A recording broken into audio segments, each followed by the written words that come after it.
C5 app download ചെയ്യൂ. കാണൂ മുഴുവൻ എപ്പിസോഡുകളും സൗജന്യമായി. ശ്രീലക്ഷ്മി ഇനിയെ ഈ വീട്ടിലേക്ക് വരാനും പോകുന്നില്ല, ഇവരുടെ ഒന്നും പോയി നടക്കാനും പോകുന്നില്ല. ഈ രേഖ ഇവിടെ ഉള്ളിടത്തോളം കാലം ശ്രീലക്ഷ്മിക്ക് ഇനി ഒരു തിരിച്ചു വരവില്ല. ഇനി എങ്ങാനും അവള് വരാൻ ശ്രമം നടത്തിയ വന്നതിലും ഡബിൾ സ്പീഡിലാവും ഇവിടുന്ന് പോകുന്നത്.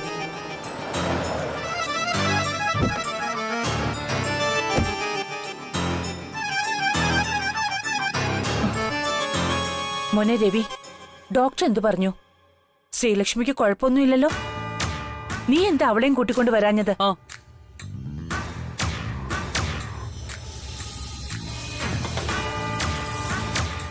ഇല്ലമ്മ, ശ്രീലക്ഷ്മിക്ക് പൂർണ്ണമായിട്ട് ഭേദമാകാൻ നമ്മൾ കുറച്ച് സമയം കൂടെ കൊടുക്കണം.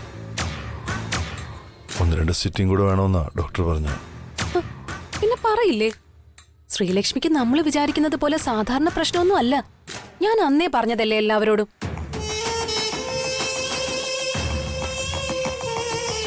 അല്ല, ഞാൻ പറയാൻ ഉദ്ദേശിച്ചത് ശ്രീലക്ഷ്മിയുടെ സ്വഭാവം പെട്ടെന്നല്ലേ മാറിയത്? ഇങ്ങോട്ട് വന്നതുപോലെയാണോ തിരിച്ചു പോയത്? വീട്ടുജോലിയും എല്ലാം നോക്കി നടന്ന ആള് പെട്ടെന്നൊരു ദിവസം മുതല് എന്തൊക്കെയോ തേടിയുള്ള അന്വേഷണങ്ങളും വേറെ ആളുകളെ പോലെയുള്ള പെരുമാറ്റവും രഹസ്യമായ രാത്രിയാത്രകളും എന്തൊക്കെയായിരുന്നു ഇവിടെ? ഇങ്ങനെയൊക്കെയുള്ള മനസ്സിന്റെ ഭ്രമങ്ങളാണ് ഭ്രാന്തിലേക്ക് ആളുകളെ എത്തിക്കുന്നതെന്ന് ഞാൻ എവിടെയോ വായിച്ചിരുന്നു. അല്ല, ശ്രീലക്ഷ്മിയെ കുറ്റം പറഞ്ഞിട്ട് കാര്യമില്ല. കോളനിയിലൊക്കെ ജീവിച്ച ഒരു സാധാരണ പെൺകുട്ടിക്ക് ഊഹിക്കാവുന്നതിലും അപ്പുറത്തൊരു ജീവിതം ലഭിക്കുമ്പോ ഇങ്ങനെയൊക്കെയുള്ള പ്രശ്നങ്ങൾ ഉണ്ടാവും. വേഗം മതിയാക്ക് നിന്റെ ഓവർ ടോക്കിംഗ്. ശ്രീലക്ഷ്മിയോടുള്ള അസൂയയുടെ എല്ലാ ലക്ഷണവും നിന്റെ ഓരോ വാക്കുകളിലും കൃത്യമായി പ്രതിഫലിക്കുന്നുണ്ട്. രഘു, ശ്രീലക്ഷ്മിയുടെ കാര്യം പറഞ്ഞ് നിങ്ങൾ വഴക്കിടണ്ട.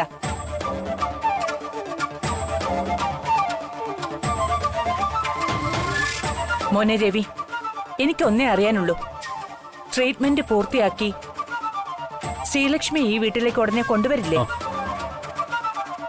ട്രീറ്റ്മെന്റ് ഉടനെ പൂർത്തിയാവാമേ.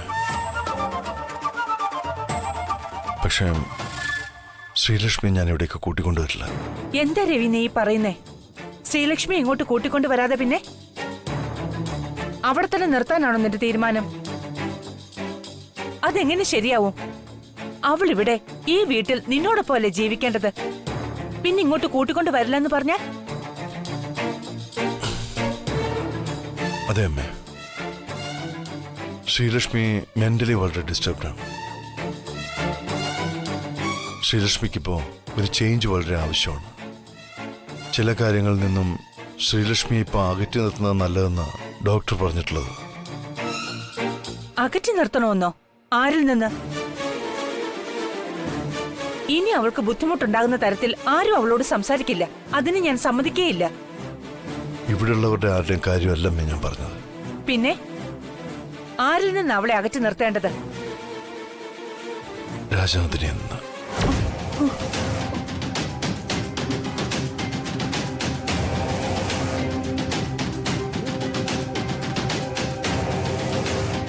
രാജനന്ദിനിയുമായിട്ട് ബന്ധപ്പെട്ട എന്തെങ്കിലും കാര്യങ്ങൾ കേൾക്കുകയോ കാണുകയോ ചെയ്താൽ ശ്രീലക്ഷ്മി അബ്നോർമലാകാൻ സാധ്യതയുണ്ടെന്നാണ് ഡോക്ടർ പറഞ്ഞത്.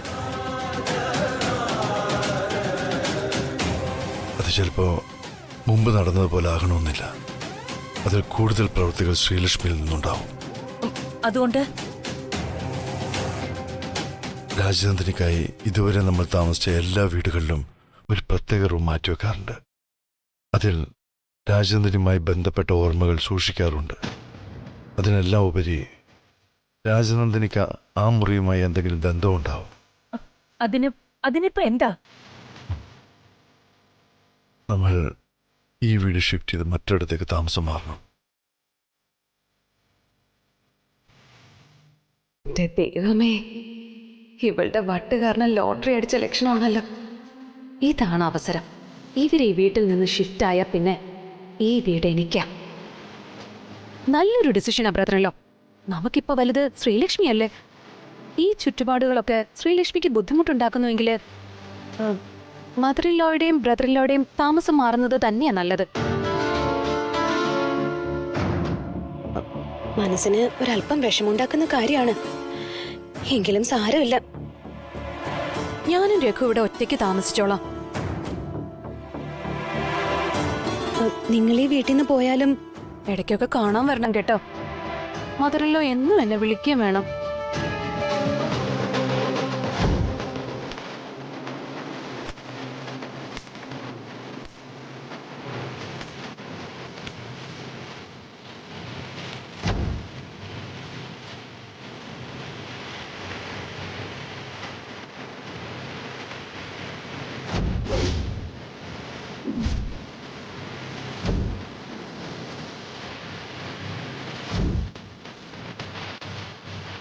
യെസ്, ഓഫീസിൽ വെച്ച്. മുമ്പ് ഓഫീസിൽ വെച്ച് എക്സിസ്റ്റ് ആയ ഫയലുകൾ പരിശോധിച്ചപ്പോൾ ഞാൻ ഈ ഫോട്ടോ ഒട്ടിച്ച ഒരു ബയോഡാറ്റ കണ്ടിരുന്നു. ഈ പെൺകുട്ടിയുടെ ഫോട്ടോ നന്ദിനി നിലയത്തിലും ഓഫീസിലും ഉണ്ടാവണമെങ്കിൽ ഇത് ഈ 2 സ്ഥലങ്ങളുമായി ബന്ധമുള്ള ഒരാളാവണമല്ലോ.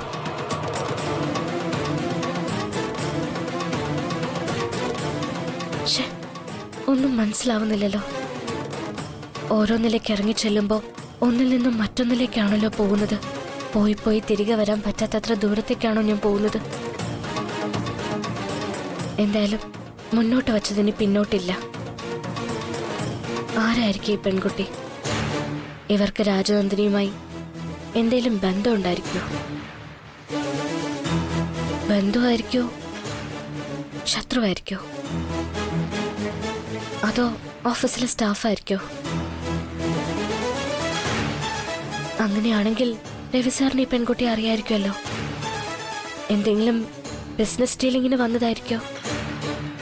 എന്തായാലും ഇവർക്ക് എനിക്കറിയേണ്ട എന്തൊക്കെയോ അറിയാമെന്ന് ഉറപ്പാണ്. എങ്ങനെയെങ്കിലും ഇവരെ കണ്ടെത്തേ മതിയാവും. മോളെ ശ്രീലക്ഷ്മി, ആ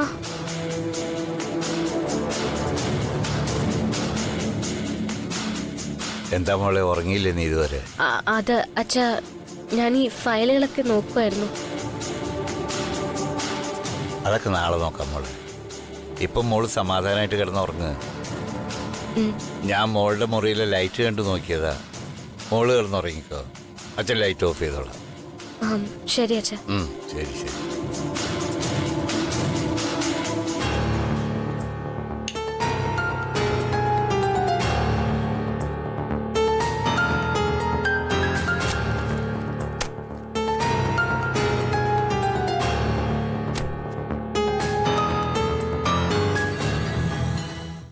ഡൗൺലോഡ് ചെയ്യൂ C5 ആപ്പ്. കാണൂ എല്ലാ എപ്പിസോഡുകളും സൗജന്യമായി.